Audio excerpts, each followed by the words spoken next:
Hola, ¿qué tal? Bienvenido a tu canal Cursos de Matemáticas 3.0. Mi nombre es Francisco. ¿Qué es lo que vamos a ver el día de hoy? El día de hoy vamos a dar la definición de lo que es un F espacio vectorial o también conocido como espacio vectorial sobre un campo F. Lo primero que vamos a hacer es dar la definición formal de lo que es un F espacio vectorial y después vamos a dar varios ejemplos de F espacios vectoriales, ¿ok? Eso es lo que tenemos que ver el día de hoy. Por cierto, si te gustan mis videos, si te gusta mi trabajo, por favor, suscríbete a mi canal y dale una manita arriba al video. También recuerda que doy el servicio de clases particulares en línea. Si tienes problemas con una tarea, si tienes problemas con algún tema, algún curso completo, yo te puedo apoyar, ¿ok? ¿Cómo te puedes poner en contacto conmigo? Te puedes poner en contacto conmigo vía WhatsApp. En la descripción del video, en la descripción del canal, hay un link de WhatsApp. Por ese link de WhatsApp te puedes poner en contacto conmigo y podemos resolver cualquier duda. Y bueno, pues no digo más, vamos a comenzar. Pues bien, vamos a dar la definición de lo que es un F espacio vectorial. Comencemos. Vamos a tomar F un campo y V un conjunto. Supongamos que V está equipado con una operación binaria, suma, que es una función que va de V cruz V hacia V, y una función punto que va de F cruz V hacia V. Decimos que V es un F espacio vectorial si satisface las siguientes condiciones. Antes, un recordatorio. ¿Qué es una operación binaria? Aquí está la definición. Una operación binaria en un conjunto, llamémosle A, por ejemplo, es una función, vamos a llamarle estrella, que va de A cruz A en A. Cualquier función que tenga esta forma se le conoce como operación binaria en el conjunto A. En este caso, en la definición de F espacio vectorial, tenemos una operación binaria sobre el conjunto V. ¿Ok? Bueno, cierro el paréntesis y ahora sí. ¿Qué condiciones debe cumplir la suma y el producto? Bueno, pues deben de cumplir las siguientes condiciones. Punto 1. Para cualesquiera x, y, z en V, debe pasar que x más y más z, eso es lo mismo que x más y más z. A eso se le conoce como la asociatividad. Segunda condición.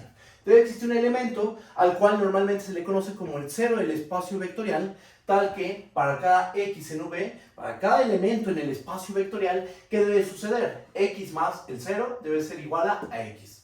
A esto, ¿cómo se le conoce? Como la existencia del neutro aditivo. Condición 3. Para cada x en V debe existir un y en V tal que x más y es igual al 0 de V. A esto se le conoce como la existencia de un inverso aditivo para cada elemento del espacio. ¿Ok? Condición 4. Conmutatividad. Tomas dos elementos en el espacio, tomas dos elementos x, y en V y tiene que suceder que x más y es igual a y más x. Condición 5. Para cada x en V, 1 por x es igual a x. Pregunta, ¿quién es este 1? Este 1 es el neutro multiplicativo del campo, ¿ok? Recuerda que un campo tiene dos operaciones binarias, una suma y un producto, ¿ok? Y este 1 es el 1 del campo. 1 por x debe ser igual a x. Aquí estamos trabajando con dos objetos de diferente naturaleza. Los vectores, así les vamos a llamar los elementos de V, y los escalares, que son los elementos del campo. Pero bueno, ahorita profundizamos un poco más en esto.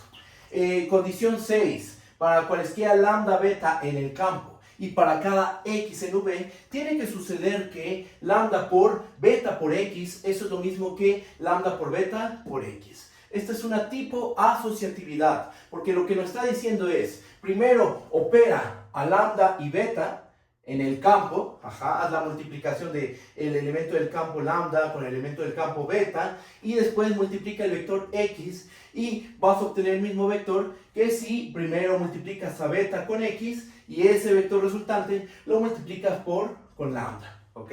Entonces, esta es la asociatividad. ¿Qué más? Distributividad.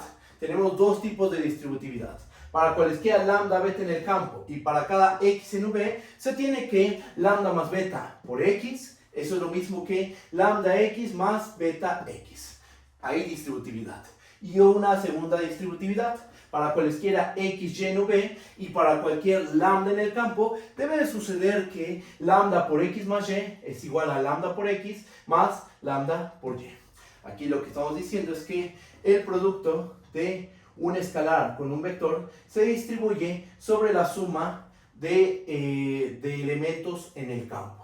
Ajá. Y en la segunda ley de distributividad, lo que estamos diciendo es que el producto de un escalar con un vector se distribuye sobre la suma de vectores. ¿Ok?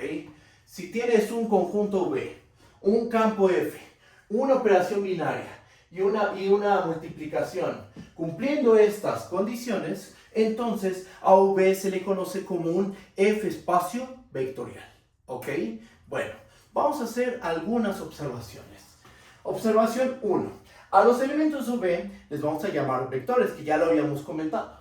Y a los elementos del campo les llamaremos escalares. ¿Ok? ¿Y qué más? Bueno, hay muchísimos campos donde podemos trabajar, pero los usuales, los más comunes, son los siguientes. Algunos campos donde podemos trabajar son los reales, los complejos, el campo de los números racionales y el campo ZP. Recuerda que ZP es campo si y solo si P es primo. ¿Ok? Bueno, ¿qué es lo que sigue? Lo que sigue es dar ejemplos de diferentes F espacios vectoriales. Pero déjenme borrar este pizarrón y ahorita continuamos.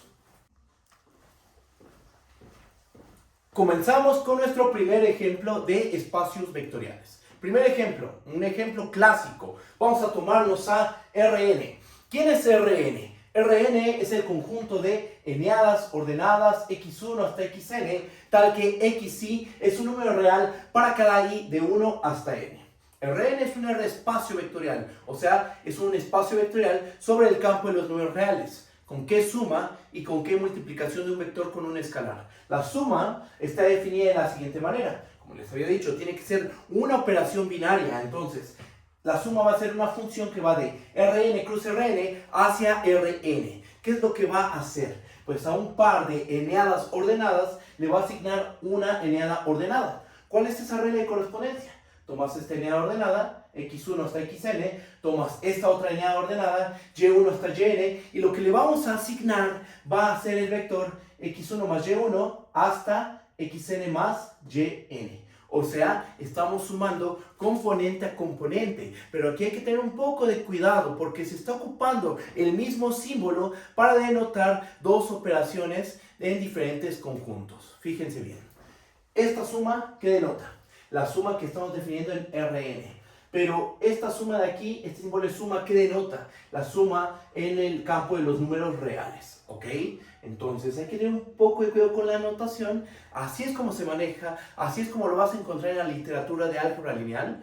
Entonces uno tiene que tener ese cuidado de entender, esta suma es de Rn o esta suma es la suma de los números reales. Si está sumando en esta componente, claro que va a ser la suma en el campo de los números reales, ¿ok?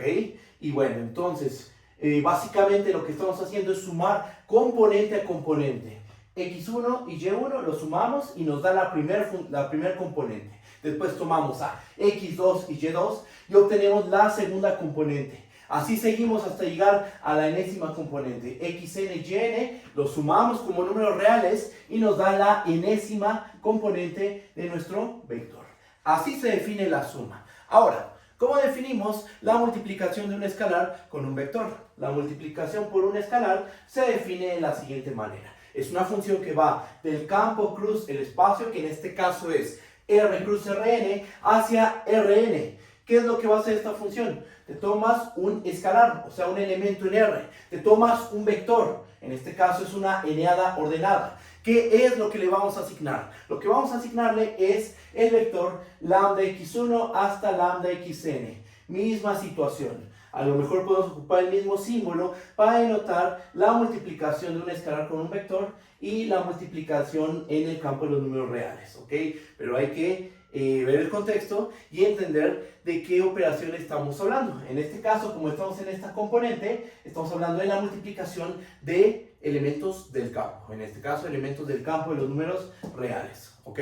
Entonces, tomas a lambda y lo multiplicas con x1. Esa es tu primer componente. Después, tomas a lambda, tomas la segunda componente y obtienes a lambda por x2, que sería la segunda componente. Así seguimos hasta llegar a la enésima componente. Tomamos a lambda con xn y obtenemos a lambda por xn, ¿ok?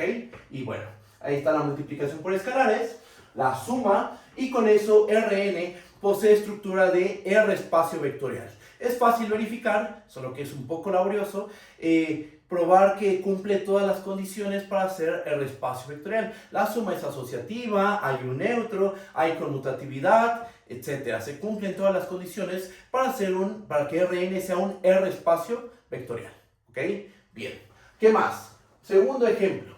Este ejemplo es una generalización y de hecho aquí tenemos un montón, es un ejemplo muy grande porque al tomar un campo podemos definir un espacio vectorial. ¿Ok? Entonces, si conocemos muchísimos campos, conocemos muchos espacios vectoriales. Fíjense. Ejemplo 2. Vamos a tomar a F como cualquier campo. Recordemos que F a la n, ¿qué es? Es el conjunto de eneadas ordenadas x1 hasta xn, tal que tanto x1 hasta xn se encuentran en el campo F. Entonces, Fn, ¿qué va a ser? Fn va a ser un F espacio vectorial equipado con la suma, esta va a ser nuestra suma, que es básicamente la misma regla de correspondencia que tenemos aquí. Vamos a ver cómo es la regla de correspondencia. Tomamos una eneada ordenada, x1 hasta xn. Tomamos otra eneada ordenada, y1 hasta yn. ¿Qué es lo que vamos a asignar? Le vamos a asignar el vector x1 más y1 hasta xn más yn. Le vamos a asignar esta eneada ordenada. Este símbolo es suma. ¿Es la suma del espacio o la suma del campo? Esta es la suma del campo. Esta es la suma del campo. Entonces lo que estamos haciendo es sumar componente a componente. x1 con y1. Eso te da la primera componente. Después x2 con y2. Eso te da la segunda componente. Así seguimos hasta xn más yn. Nos da la enésima componente de nuestra eneada ordenada. ¿Ok? Así se define la suma. ¿Cómo se define la multiplicación por un escalar? La multiplicación por un escalar se define de la siguiente manera. Va del campo cruz Fn hacia Fn y lo que le vamos a asignar es lo siguiente.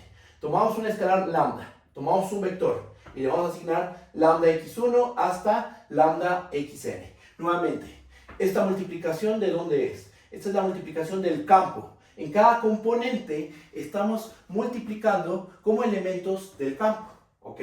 Entonces, esta es la multiplicación por escalares, esta es la suma, y Fn, equipado con esas dos operaciones, va a poseer estructura de F espacio vectorial. ¿Va?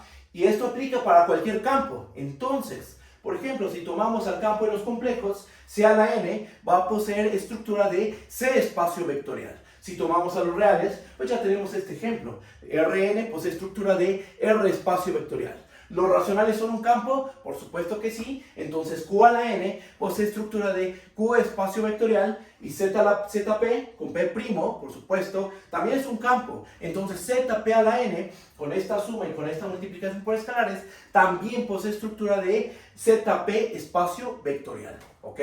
Es un ejemplo, es un ejemplo muy grande, porque por cada campo estamos obteniendo un espacio vectorial. Si conocemos muchos campos, entonces tenemos muchos ejemplos de espacios vectoriales.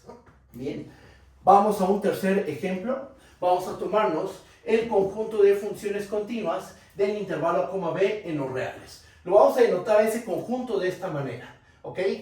Este conjunto va a poseer estructura de R espacio vectorial. ¿Equipado con qué suma? La suma se define de la siguiente manera. Básicamente es la suma usual de funciones, ¿ok?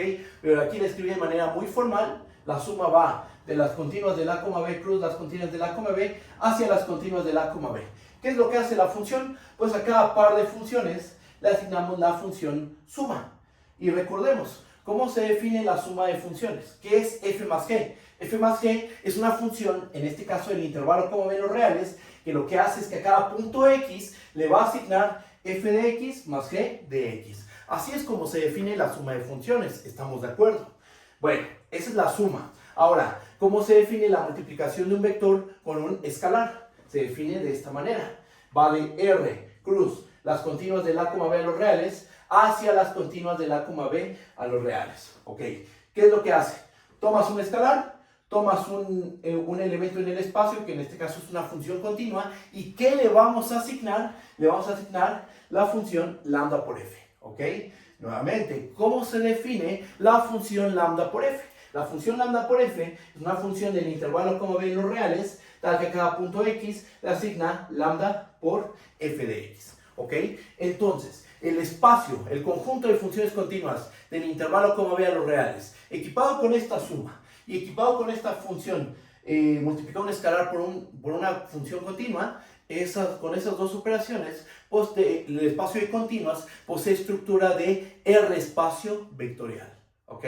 Y bueno, aquí tenemos 3 ejemplos y yo creo que con esto es más que suficiente para empezar a estudiar a los F espacios vectoriales. Hay muchos más ejemplos, eso es un hecho, pero creo que con estos ya vamos entendiendo que es un F espacio vectorial y que aparecen en cada área de las matemáticas. En cada área de las matemáticas lo más seguro es que te vas a encontrar con un F espacio vectorial. Llámese ecuaciones diferenciales, llámese topología, análisis matemático, cálculo diferencial en una o varias variables, etc.